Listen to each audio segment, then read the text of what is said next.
Ce récit s'intitule « Je suis millionnaire et mon amie d'enfance a exigé que je lui offre une maison comme cadeau de mariage, mais quand j'ai refusé, elle m'a expulsé devant tout le monde. » Mais avant de commencer, dites-nous en commentaire d'où vous écoutez cette histoire. N'oubliez pas de vous abonner et bonne écoute. Notre amitié a commencé de façon toute simple. J'avais 7 ans quand nous avons emménagé dans la rue où vivait Bianca. J'étais une enfant plutôt réservée, toujours plongée dans un livre ou en train d'observer le monde depuis la fenêtre du salon.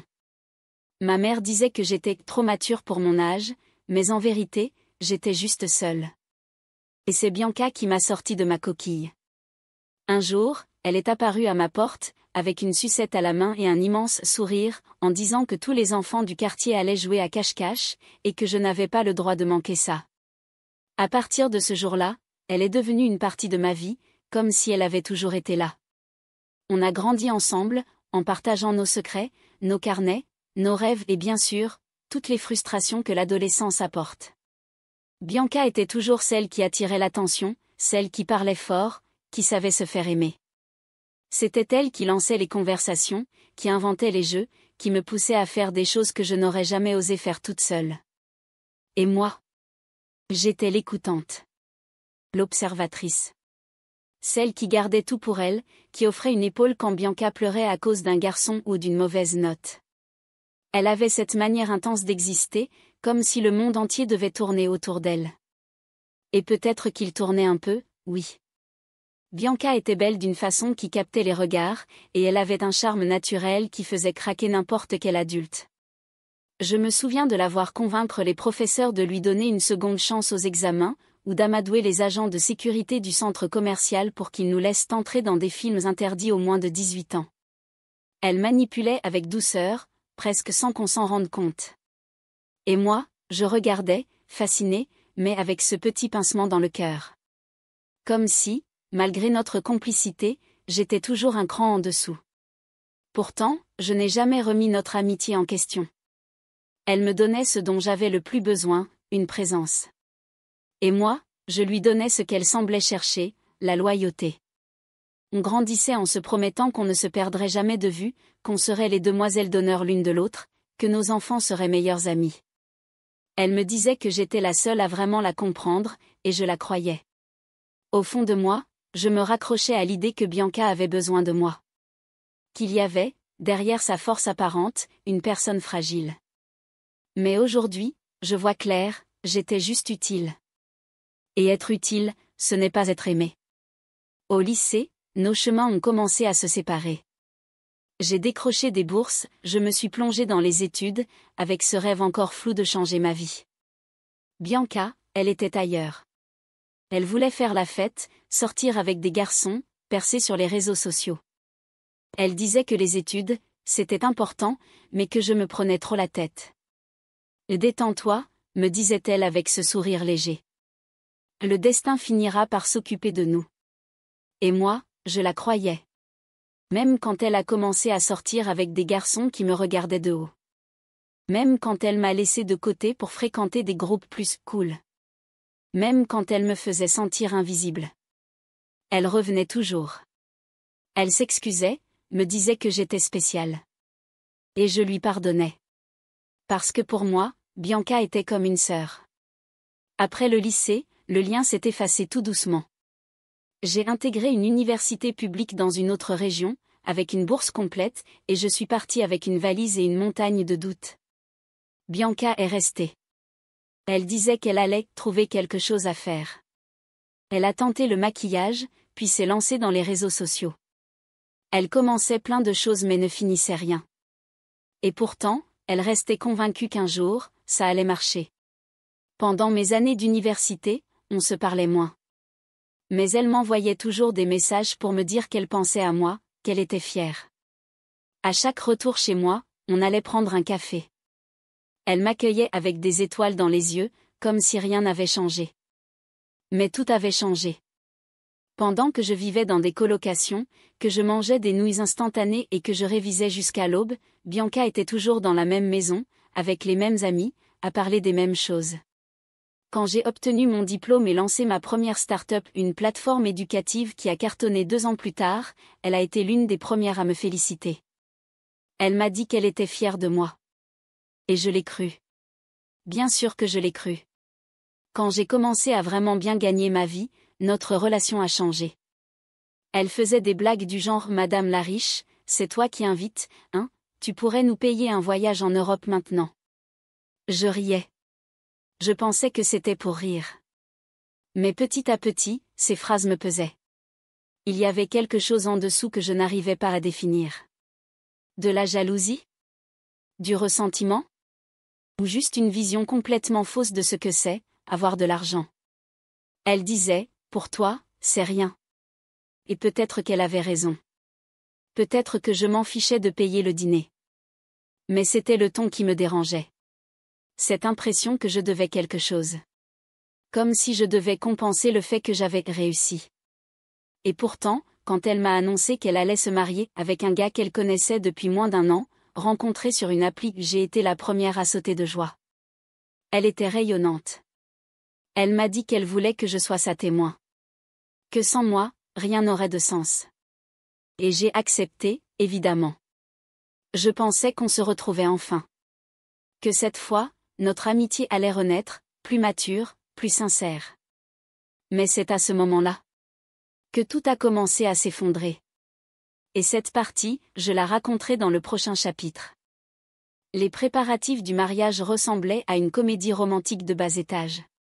Bianca était excitée comme une enfant, partageant des idées de décoration, des modèles de robes, des playlists, des séances photos, comme si elle avait attendu ce moment toute sa vie. Et quelque part, c'était probablement vrai. Mais au fond de son enthousiasme, il y avait quelque chose d'étrange.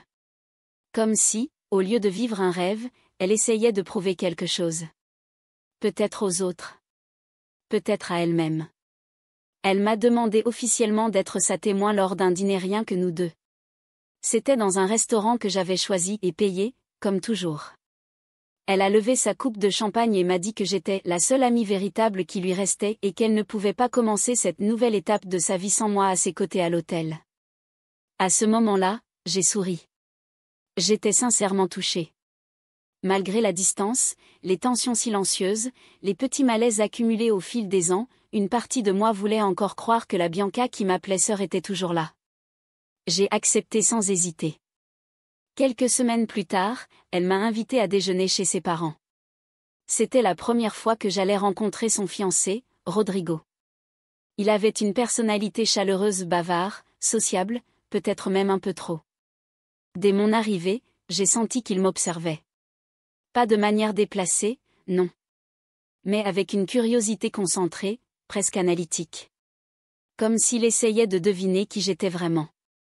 Au début, la conversation tournait autour des banalités, comment ils s'étaient rencontrés, leurs habitudes de couple, les plans pour la lune de miel. Mais peu à peu, le ton a changé. Et toi? Comment t'es-tu lancé dans le monde des startups? M'a-t-il demandé en faisant tourner son verre de vin entre ses doigts. Bianca m'a dit que tu étais devenu millionnaire, comme ça, du jour au lendemain. J'ai ri doucement, essayant de cacher à quel point je détestais cette expression. Du jour au lendemain, comme si les nuits blanches, le stress, les risques et le travail acharné ne comptaient pour rien. Ce n'est pas arrivé du jour au lendemain, ai-je répondu calmement. J'ai beaucoup étudié, obtenu une bourse dans une autre région, travaillé pendant mes études. Ensuite, j'ai lancé un projet éducatif destiné aux écoles publiques, axé sur l'accessibilité. Ça a commencé petit, puis un investisseur a cru en moi, on a formé des partenariats, et ça a explosé. Aujourd'hui, on accompagne plus de 100 000 élèves. Rodrigo semblait réellement intéressé. Il a commencé à poser des questions plus techniques, le modèle économique, la croissance possible, les perspectives à l'international. C'était le genre de conversation que j'aimais avoir, surtout parce que presque personne dans mon entourage d'avant ne s'y intéressait. Mais pendant que je parlais, je voyais Bianca s'éteindre lentement. Au début, elle essayait de faire bonne figure. Quelques sourires forcés, un ou deux, c'est génial, mais très vite, son agacement est devenu évident. Elle agitait nerveusement sa jambe sous la table, jetait des coups d'œil à son téléphone, interrompait parfois avec des commentaires complètement hors sujet. Elle bosse trop, tu trouves pas? Va-t-elle lâcher sur un ton faussement léger. Moi, me lever tôt tous les jours, créer une boîte, je tiendrai pas une semaine. Rodrigo a ri, mais sans répondre. Il m'a regardé, attentif. Et je savais qu'il avait remarqué le malaise aussi. Puis, au moment du dessert, il a lancé. Franchement, je trouve ton parcours incroyable. Tu as tout construit toute seule. C'est rare. Il y a tellement de gens qui naissent avec des privilèges et qui ne font rien, et toi, c'est du vrai mérite. La remarque, bien qu'innocente, a été la goutte de trop pour Bianca. Elle arrive, ce rire sec, sans chaleur. Oui, il y a des gens qui sont nés sous une bonne étoile. J'ai toujours dit ça d'elle, dit-elle en me tapotant l'épaule. Elle est née pour réussir. Moi, j'essaie juste de payer le traiteur du mariage. Et encore, mon futur mari n'est même pas riche. Elle a essayé de faire passer ça pour une blague, mais l'amertume était palpable. Rodrigo a tenté de détendre l'atmosphère, mais il était clair que quelque chose s'était brisé. Sur le chemin du retour, une boule me tordait l'estomac. Pendant des années, j'avais voulu croire que mon succès ne changerait rien entre nous. Que Bianca était vraiment fière de moi. Mais ce déjeuner, c'était comme si, pendant une seconde, le masque était tombé. Et ce que j'ai vu dans ses yeux, c'était clair. De la jalousie. Et peut-être, un soupçon de rancœur. Pas à cause de Rodrigo. Mais à cause de ce que je suis devenue. Ce que je ne savais pas encore. C'est tout ce qui allait suivre. Les mois précédant le mariage ont été, disons-le franchement, une épreuve. Chaque semaine apportait son lot de nouvelles idées extravagantes, de petits drames et d'exigences de plus en plus absurdes. Bianca s'était plongée dans son rôle de future mariée comme si elle était la star d'un reality show. Et moi, malgré tous mes efforts pour rester positive, je commençais à me sentir comme une figurante épuisée dans un film où je n'avais même pas choisi de jouer. Dès que les fiançailles ont été officialisées, elle a créé un groupe WhatsApp intitulé « Team de la mariée avec voilà nos cœurs scintillants », où elle a ajouté toutes les demoiselles d'honneur, y compris moi. Rien que la description « Zéro excuse », que de l'amour pour le rêve de Bibi de cœur m'a donné envie de fuir.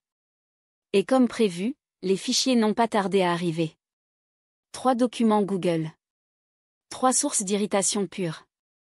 Le premier? Une liste de tâches de soutien, une devait porter la traîne, une autre vérifier le maquillage de Bianca toutes les 30 minutes, une autre encore devait filmer les moments d'émotion en coulisses avec son propre téléphone. Le deuxième document? Le planning complet de l'enterrement de vie de jeune fille à Busio. Chacune devait payer ses billets, son hébergement, participer au financement du gâteau personnalisé, prix 1300 $, et contribuer à la surprise flottante pour le brunch du lendemain. Oui, une surprise qu'on devait elle-même organiser. Et financer. Mais le troisième? C'était la cerise sur le gâteau, la liste de mariage.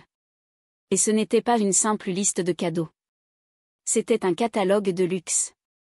Un plan de financement d'une nouvelle vie, version sponsorisée.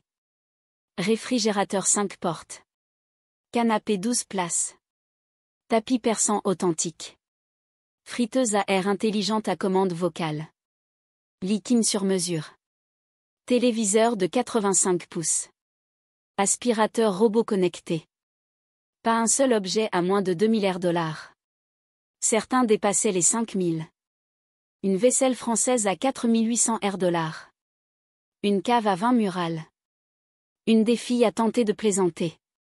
Et les cuillères normales, elles sont où? Larmes de joie. Bianca a répondu, tout sourire.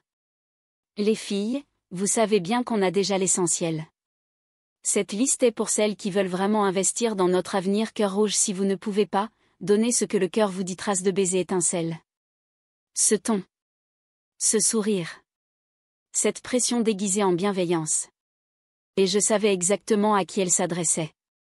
Elle ne me l'avait pas demandé directement, mais c'était évident. L'amie riche. Celle qui peut. Celle qui n'a aucune raison de dire non. Elle attendait que je choisisse le cadeau le plus cher. Que je me distingue. Que je confirme le rôle qu'elle m'avait assigné depuis toujours, celle qui donne. Mais cette fois, ce serait non. Je lui ai écrit en privé. Bianca, j'ai regardé la liste, et honnêtement, je ne me sens pas à l'aise avec ces prix. Je suis là pour célébrer avec vous, pas pour meubler votre maison. J'espère que tu comprends. Elle a mis quelques minutes à répondre. Puis le message est tombé, sec, bien enveloppé dans un ton mielleux.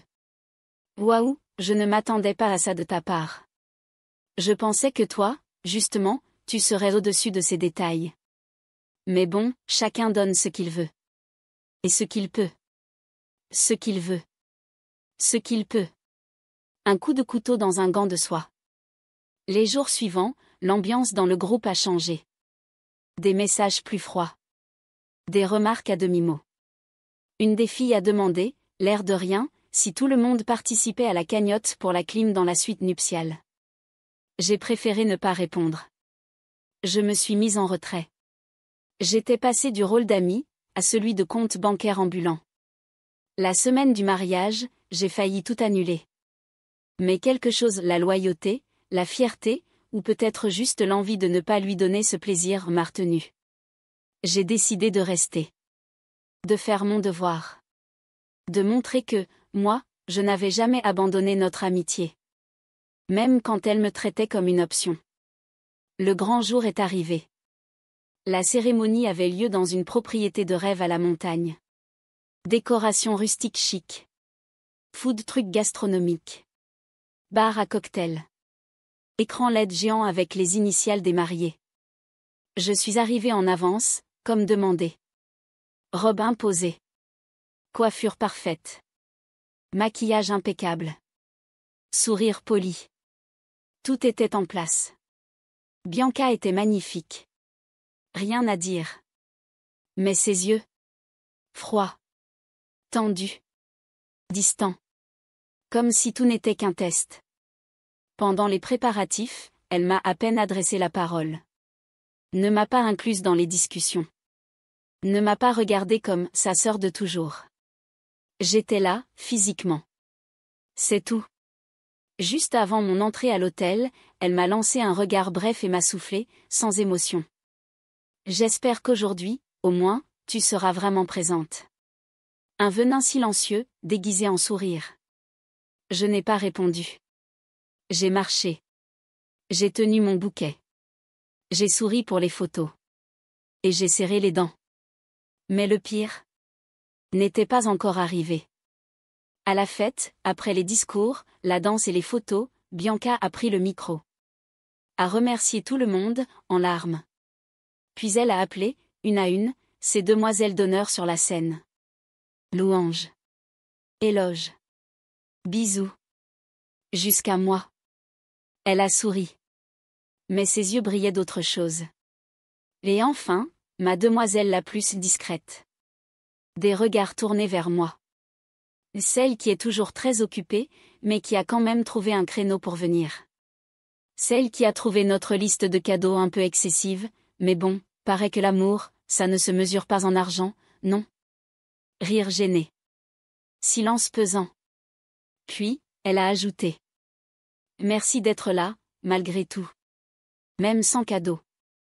Et là, devant tout le monde. Famille. Amis. Caméra. Serveur. DJ. Photographe. Elle m'a exposé. Et humilié. Et à cet instant précis, quelque chose en moi s'est brisé. Mais je n'ai rien dit. Pas encore. Parce que ma réponse allait venir. Je n'étais plus heureuse. Depuis longtemps, déjà. J'étais là. Présente. Silencieuse. Résignée. Mais heureuse? Non. Chaque sourire forcé sur les photos me donnait envie de disparaître. Chaque toast, chaque blague, chaque compliment sur la perfection de cette journée me semblait creux. Tout sonnait faux. Comme si cette cérémonie n'était qu'un décor, une illusion de bonheur, montée pour impressionner. Et j'étais là, en arrière-plan, sans plus rien ressentir. Juste, vide. Mais ce qui allait se passer ensuite? Jamais je n'aurais pu l'imaginer.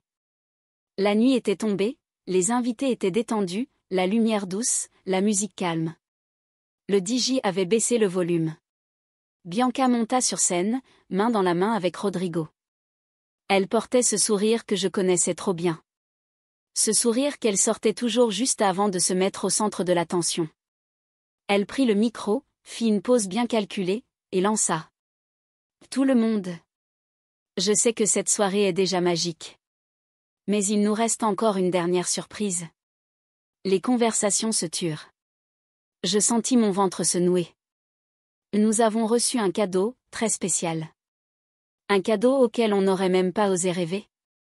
Une pause. Encore. Son regard vers Rodrigo. Puis, à la foule. Une maison. Des cris. Des applaudissements. Des waouh et des mais c'est incroyable. Moi. Je restais figé. Comme si le monde avait ralenti autour de moi. Oui, une maison. Notre premier chez nous, un foyer pour construire notre avenir. Et le plus beau, c'est comment ce cadeau nous a été offert. Je savais. Je savais déjà ce qu'elle allait faire. Et pourtant, je ne voulais pas y croire. C'était une surprise organisée par mes merveilleuses demoiselles d'honneur. Elles ont toutes voté, en secret, pour désigner celle qui était la plus capable d'offrir un cadeau aussi symbolique. Et la personne choisie a été. Elle tourna la tête, plongea son regard dans le mien, et dit. Notre fabuleuse, brillante, et généreuse marraine millionnaire. Silence total. Le genre de silence qui te glace jusqu'à l'os. Tous les regards se sont braqués sur moi. Certains ont applaudi. D'autres ont sorti leur téléphone pour filmer. Moi, je me suis figée. Elle continua. On peut tous la remercier pour ce geste extraordinaire. Grâce à elle, nous avons notre maison. Certains invités me félicitaient, me tapotaient l'épaule. Waouh, quel cadeau! C'est trop beau ce que tu as fait. Elle a vraiment tout pour elle. Mais moi, je ne respirais plus. Je bouillonnais. Alors je me suis levée. J'ai marché jusqu'à la scène. Et j'ai pris le micro. Calmement. Froidement. Et j'ai dit. Je n'ai offert aucune maison. Le silence fut total. Rodrigo fronça les sourcils. Bianca écarquilla les yeux. Personne ne m'a demandé. Personne ne m'a consulté. Personne ne m'a prévenu. Et je trouve ça profondément irrespectueux de faire croire à tout le monde que, parce que j'ai de l'argent, je dois financer la vie des autres. Elle essaya de rire, nerveusement. Mais enfin, c'était symbolique, c'était juste une façon de te remercier. Symbolique? Une maison, c'est symbolique? Je ne suis la mère de personne ici. Si vous voulez une maison, vous la gagnez. Comme je l'ai fait. Avec des nuits sans dormir. Des années de sacrifice. Je ne suis pas un compte bancaire. Je suis une personne. Et si tu m'avais un tant soit peu respecté, tu le saurais. Le malaise dans la salle était palpable. Certains détournaient les yeux. D'autres filmaient. Je voyais les caméras de téléphone levées. Bianca m'arracha le micro des mains. Tu sais quoi? Tu es pathétique. Égocentrique. Tu te crois meilleur que tout le monde. Tu vis dans ta bulle de réussite, mais tu ne connais rien à l'amitié. Rien au cœur. Rien à la vraie vie. Elle se tourna vers les invités. Qu'elle s'en aille. Maintenant. Dehors. Tu n'es plus la bienvenue ici. Tu veux te croire au-dessus de tout? Parfait. Va-t'en avec ton mépris et ton fric. Je n'ai pas répondu.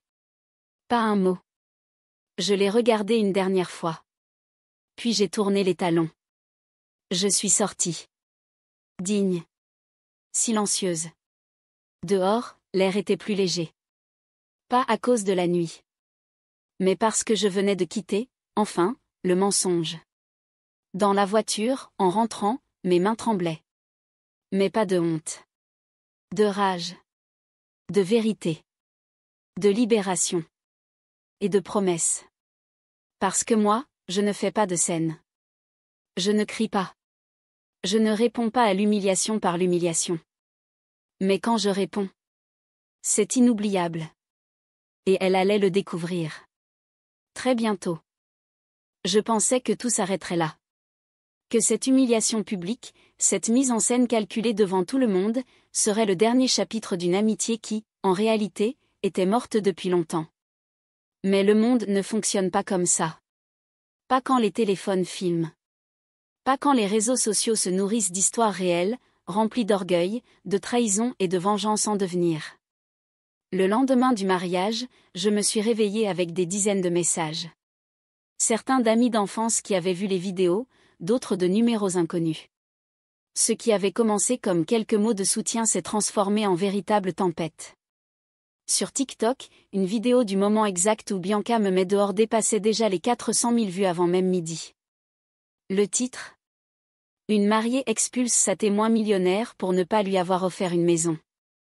Les commentaires ? Une mer de colère. Une maison ? Elle est sérieuse, on appelle ça de l'amitié ?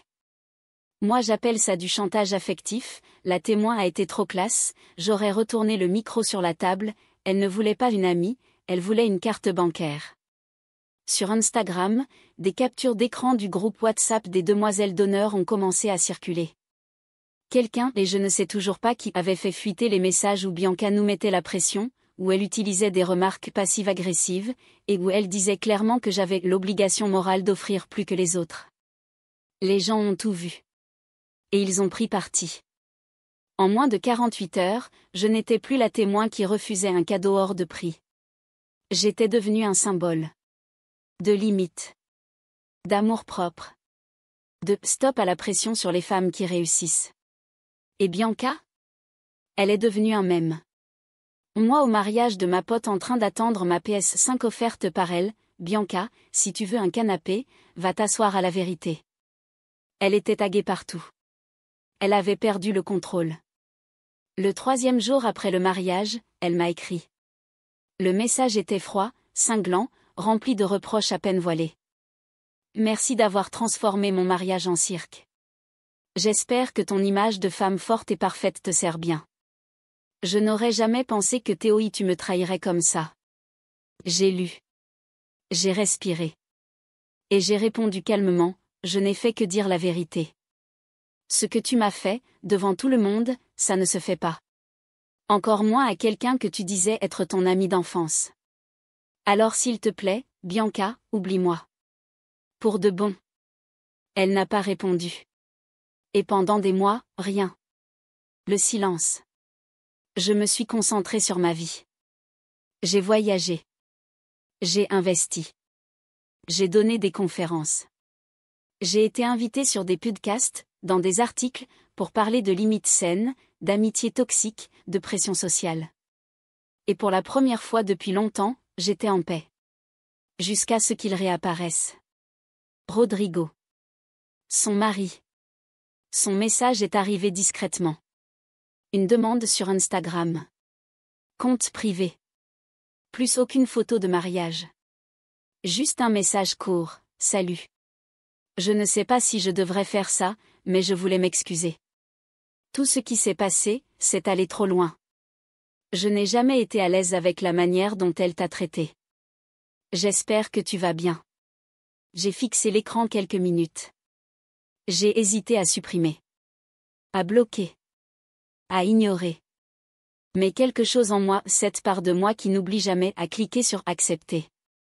J'ai répondu quelques jours plus tard. Bref. Je vais bien. Et oui, c'est allé trop loin. Il a continué à écrire. On a commencé à parler. Prudemment. Il m'a confié que Bianca allait mal. Qu'elle était obsédée par son image. Que leur mariage n'avait rien à voir avec ce qu'on voyait en ligne. Que derrière les stories parfaites, il n'y avait que contrôle, dispute et faux-semblants. Et c'est là que je l'ai vu. La faille. La brèche. L'opportunité. Pas pour me réconcilier. Mais pour quelque chose de beaucoup plus grand. La justice. J'ai continué à répondre. Toujours poli. Détaché. Empathique, mais jamais trop. il a commencé à se confier davantage. À parler de la façon dont elle le contrôlait, de ses crises, de ses manipulations. Elle surveille tout. Tes publications, les gens qui te soutiennent, elle enrage. Elle raconte que tu as toujours été jalouse d'elle, mais moi je ne la crois plus. Chaque message révélait un peu plus. Comment elle traitait le personnel. Comment elle mentait à ses amis. Comment elle manipulait sa propre belle-mère. Et moi, j'écoutais. Je retenais. Je prenais note. Parce que je ne voulais pas seulement m'éloigner. Je voulais qu'elle ressente ce qu'elle m'avait fait ressentir. Pas avec des cris. Pas avec un scandale. Mais avec des conséquences. Et Rodrigo. Rodrigo me donnait tout. Les mots. Les preuves. Les détails. Mais le plan prenait encore forme. Elle m'avait humiliée devant 200 personnes. Elle m'avait piétinée sans pitié. Elle pensait m'avoir rayée. Maintenant, c'était mon tour. Et quand le moment viendrait, elle comprendrait qu'il y a des gens qui s'éloignent en silence, et d'autres qui reviennent. Plus forte. Et prête à tout. Une nuit, après un nouvel échange de messages avec Rodrigo, une idée m'est venue. Jusqu'à ce moment-là, j'écoutais, j'encaissais. Ses plaintes, ses révélations, ses prétendus aveux. Il paraissait sincère, fragile, brisé. Mais quelque chose clochait. Il répétait que Bianca était contrôlante, qu'il n'en pouvait plus, que leur mariage n'existait plus que sur Instagram. Pourtant, il restait avec elle. Et surtout, il se rapprochait de moi, doucement, subtilement, mais clairement. Ses messages devenaient plus personnels, plus suggestifs. « Et tu es différente, elle ne t'arrive pas à la cheville, si seulement je t'avais rencontré plus tôt, je ne suis pas naïve. » J'ai vite compris, leur mariage n'était pas si désastreux que ça. Il voulait juste jouer avec moi. Me séduire. Me placer comme l'option parfaite, la femme qu'il méritait vraiment. Et là, j'ai vu l'occasion. Pas seulement de me venger de Bianca pour l'humiliation publique, mais de la forcer à voir la vérité. Pas par mes mots, mais par ses propres yeux. Et surtout, à cause des actes de son propre mari. Alors j'ai continué à discuter. Poli, neutre, disponible. Je l'ai laissé parler. Il a pris confiance. Très vite, il est devenu direct. Il me complimentait, me disait que j'étais belle, qu'il pensait à moi. Jusqu'au jour où il a proposé, on pourrait se voir. Juste parler. Discrètement. Je suis restée calme. J'ai dit pourquoi pas, mais dans un endroit tranquille. Il a répondu sans hésiter, Y à un motel discret près du centre. Je peux y être vers 18h. J'ai fait des captures d'écran. De tout. Avec date, heure, chaque mot. Même les messages précédents, où il disait que son mariage était une façade, que Bianca était folle, possessive, ingérable. J'ai ouvert un mail anonyme. Destinataire, Bianca. Objet, tu mérites de savoir avec qui tu vis. Corps du message, il a rendez-vous avec une autre ce soir, à 18h, au motel Onyx. Libre à toi de vérifier. J'ai joint les captures. Et signé, quelqu'un qui sait ce que c'est d'être trahi. J'y suis allé en avance. Casquette, lunettes de soleil, manteau ample. Je me suis garé discrètement en face, dans une station-service. J'ai installé mon téléphone, caméra prête, posée, stable. À 17h57, elle est arrivée. Seule. Visage fermé. Téléphone à la main. Elle est entrée d'un pas ferme.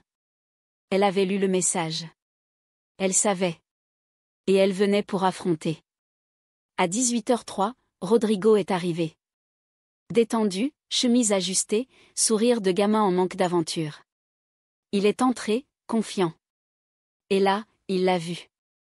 Bianca, debout dans le couloir. Bras croisés. Regard fixe. Il s'est figé. Elle, non. Elle a explosé. Elle l'a poussé, insulté, crié à plein poumon. Elle lui a montré le téléphone. Tu pensais que je le saurais pas? Tu pensais que j'étais quoi, une idiote? Tu me trahis, et avec elle? Lui bafouillait, tentait d'expliquer, mais elle ne le laissait pas en placer une. Les employés observaient, choqués, sans intervenir. J'ai tout filmé. Chaque seconde. L'image, le son, tout. Et le soir même, j'ai posté la vidéo. Compte anonyme. Titre, du mariage parfait, au motel de la vérité. En quelques heures, ça a explosé. Les internautes l'ont reconnu. Les commentaires pleuvaient. C'est pas la même que la vidéo de la maison, et ben maintenant, elle a un endroit où pleurer, Rodrigo, champion du foutage de gueule, Bianca, le karma t'a retrouvé. Moins de 24 heures plus tard, elle avait supprimé tous ses réseaux. Lui aussi. Mais c'était trop tard. L'histoire avait pris vie. Les gens l'avaient vu. Le divorce a été immédiat. Aucun partage des biens. Elle a été mise dehors de la maison des parents de Rodrigo, humiliée, traitée de folle par les voisins. Et ses copines? Disparues. Plus personne ne voulait être associé à elle. Elle s'est retrouvée seule. Sans mari. Sans amis. Sans réputation. Et surtout, sans moyen d'effacer ce qu'elle-même avait déclenché. Car Internet n'oublie pas. Je ne leur ai jamais reparlé. Je n'en ai pas eu besoin. J'ai juste gardé la vidéo originale. Pas pour me venger à nouveau. Mais pour me rappeler que la vraie justice n'a pas besoin de cris. Juste de patience. De stratégie. Et d'un peu de vérité. Bianca m'a exposé devant tous. Moi, je n'ai fait qu'allumer la lumière.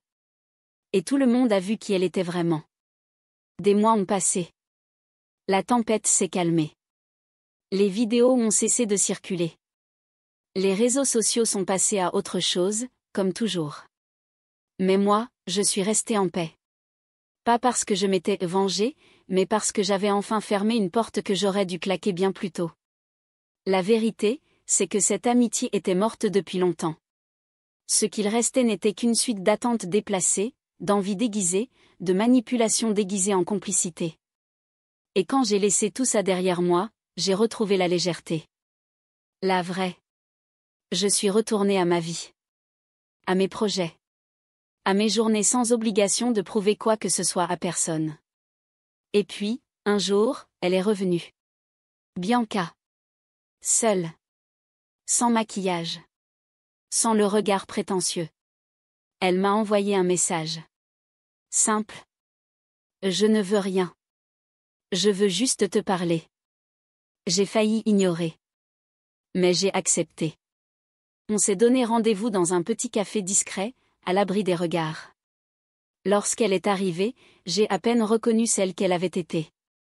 Elle semblait éteinte. Fragile. Fatiguée. Elle s'est assise face à moi, et sans même me regarder dans les yeux, elle a murmuré, « Je voulais te demander pardon. » Je n'ai rien dit. Elle a continué. Pour tout. Pour ce que je t'ai fait, ce que j'ai dit, pour comment je t'ai traité. J'ai perdu le contrôle. Je croyais que tu me devais quelque chose, simplement parce qu'on était amis depuis toujours. Je me suis plantée. Et j'ai tout gâché. Je t'ai perdu. J'ai perdu mon mariage. J'ai tout perdu. Les gens se sont éloignés. Et je ne peux m'en prendre qu'à moi-même. Je voulais juste que tu saches que je suis désolée. Elle ne savait pas. Elle n'avait aucune idée que c'était moi qui avais orchestré la scène du motel. Que c'était moi l'expéditrice anonyme. Que c'était moi qui avais filmé, posté, et mis à nu sa belle façade. À ses yeux, j'étais simplement la fille humiliée qui avait préféré disparaître. Et j'ai laissé cette version vivre. Parce que parfois, le silence est la plus juste des réponses. J'ai inspiré profondément. Et j'ai dit calmement, Bianca, ce que tu m'as fait ce jour-là n'était pas juste une erreur. C'était de la cruauté. Tu m'as exposée, humiliée, utilisée. Comme si ma présence n'avait de valeur que si elle venait accompagnée d'un cadeau hors de prix. Tu m'as traitée comme une solution, pas comme une amie. Et ça ne s'oublie pas. Elle a baissé la tête, émue. Mais je n'avais pas fini. Tu as confondu l'amitié avec l'intérêt. Et quand tu as vu que je n'allais pas t'offrir ta vie sur un plateau, tu m'as jeté. Mais la vie t'a renvoyé à toi-même. Tout ce que tu avais bâti sur l'image, la façade, l'illusion, s'est effondré. Et ça, ce n'est la faute de personne sauf la tienne. Elle a voulu répondre, mais je l'ai arrêtée. Et tu n'as pas tout perdu parce que le monde est injuste. Tu as tout perdu parce que tu as été cupide, arrogante, égoïste. Et aujourd'hui, tu veux peut-être réparer. Mais moi, je n'ai plus rien à t'offrir. Pas même une deuxième chance. Les larmes coulaient sur ses joues. Mais je n'ai rien ressenti. Ni haine. Ni plaisir. Juste une certitude, j'avais mis la dernière pièce du puzzle. Je me suis levée, j'ai pris mon sac, et j'ai conclu doucement, je ne veux plus d'une amie qui me voit comme un compte en banque. Je veux la paix. Et je l'ai trouvée, le jour où tu es sorti de ma vie. Tu n'as jamais su être une amie. Maintenant, il va falloir que tu apprennes à être une adulte. Adieu, Bianca. Je suis sortie sans me retourner. Je ne lui ai plus jamais parlé. Et elle ne saura jamais que c'était moi, depuis le début, qui avait fait exploser son château de verre. Mais ça, ce n'est plus mon problème. Parce que c'est ainsi que j'ai mis fin à une amitié d'enfance. Pas par rancune. Par survie.